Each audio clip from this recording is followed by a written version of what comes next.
start at the bases here. We're going to poach some pears today. Today pears are in season, so we're going to do them in. I have some sugar. I've got half a kilo of sugar. I have 3 liters of water. I have some cinnamon sticks. I have some lemon. I have some red wine. I'm going to bring that up and make a stock syrup. And when the stock syrup with all this is ready, I'm going to drop my pears in. Come back to me in a minute. Boiling away here, simmering away. So what I'm going to do, taste it, needs a little bit of something sweet, add some vanilla, and just let it come back up again, and then I'm going to poach my pears. I'm going to poach in the pears. I just clean them and immediately put them in, all dropping them in nicely. What I've done is I've left the bottoms on. The bottoms will come off after it's been cooked, because if you coat them beforehand, they'll fall apart, you'll get frilled edges, and you won't get a full pear coat. I'm just going to put them all in, leave the stem on, so it's easier to handle. Get them all in, nice big pot of pears, and we're going to make a dessert when we're finished with some ice cream, some chocolate sauce, and the classical term for that is Pear Belle Helene. How long do we cook these for, Chef? Depending on the ripeness of the pear. Okay, they could be cooked in 15 minutes. It could be cooked in an hour. If you get a really tough conference pear, it takes ages to cook. But these are nice in-season pears. I'd say they'd be ready about 20 minutes. Would you come back and have a look? But there's one other key factor here, which is that this is actually a poached pear, right? Yes. It's not a boiled pear. No. People need to be able to make sure that they can differentiate between boiling and poaching. Boiling is when you put it on and vigorously boil the liquid. Poaching is simmering. You know, classically poaching is in an oven. You would take it, bring it to the boil, cover it, and put it in the oven. But because this is a big pot of pears, we're going to turn it down to a very gentle heat and just leave it simmer. And we'll have a nice poached pear. I'll put some paper on top of this and just let it cook. And we'll bring them back and we show them exactly what the liquid looks like when it's poaching. Absolutely. What I'm doing is going to show you how to circle a piece of parchment paper. Just half it, half again. Just keep folding it down like a cake fold. Down again. And make sure you put the line in. Down again. As many lines as you can get. Just keep going. Keep going. Get it down as fine as you can. And then you go to your pot. As soon as you get the circle to meet your pot, go halfway in, mark it.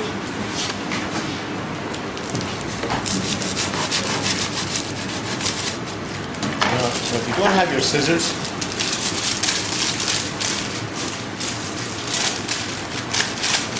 perfect circular lid. By parchment paper then you don't have to grease it. You just get everything up or whatever you're doing.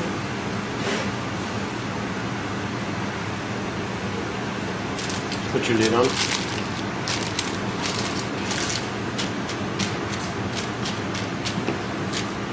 Just let it simmer very, very gently.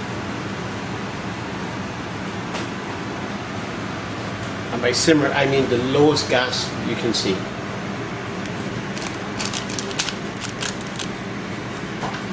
All right?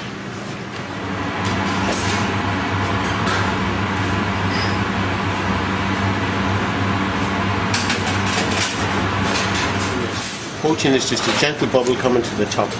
You know, enough heat, you see the bubble just rising slowly. Like a really good champagne. Cooks nice and easy. It's like you've got a cheap champagne or sparkling wine, the bubbles rise vigorously, that's boiling.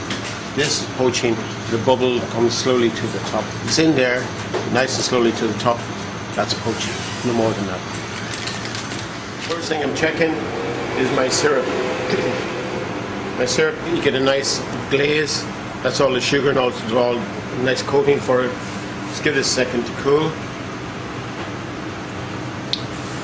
Oh, the cinnamon is just coming through with the red wine. Absolute perfection. And then just to probe it through, if you've got something to probe, you know, at home, right through, nice and easy. I'm not looking for temperatures, I'm just checking that it's nicely cooked. Just take it off. That nice and easy through. Knitting needle, anything at home that wants to sterilize, put it in, just take it off, cool it as quick as you can. Stop the cooking process. Okay guys, we'll show you when we're finishing it off. Actually, no, I get it soup. I just cut in the sinew here and here, you know, from the stem down. And because it's nicely poached, just using my teaspoon just to take out this here. There you go. That's your waste. Just remember, there's two sides to the pear.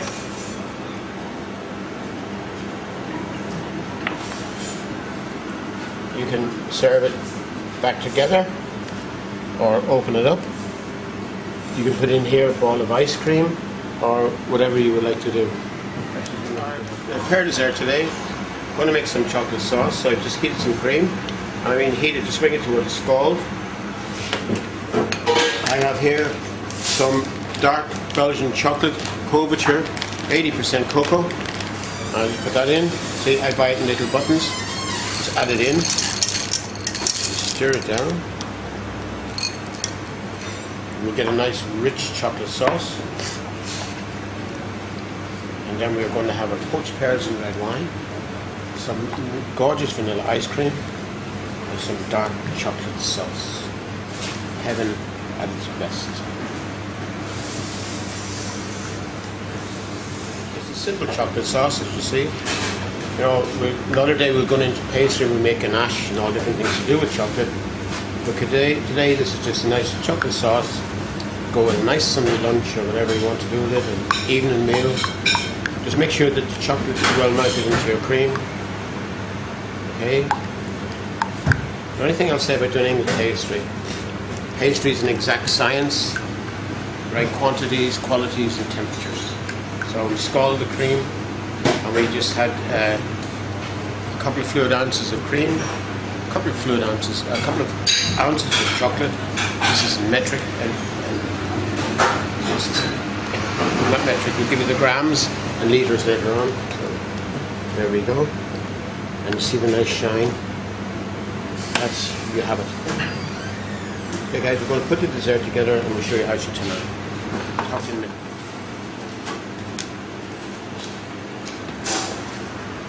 There's fresh ice cream.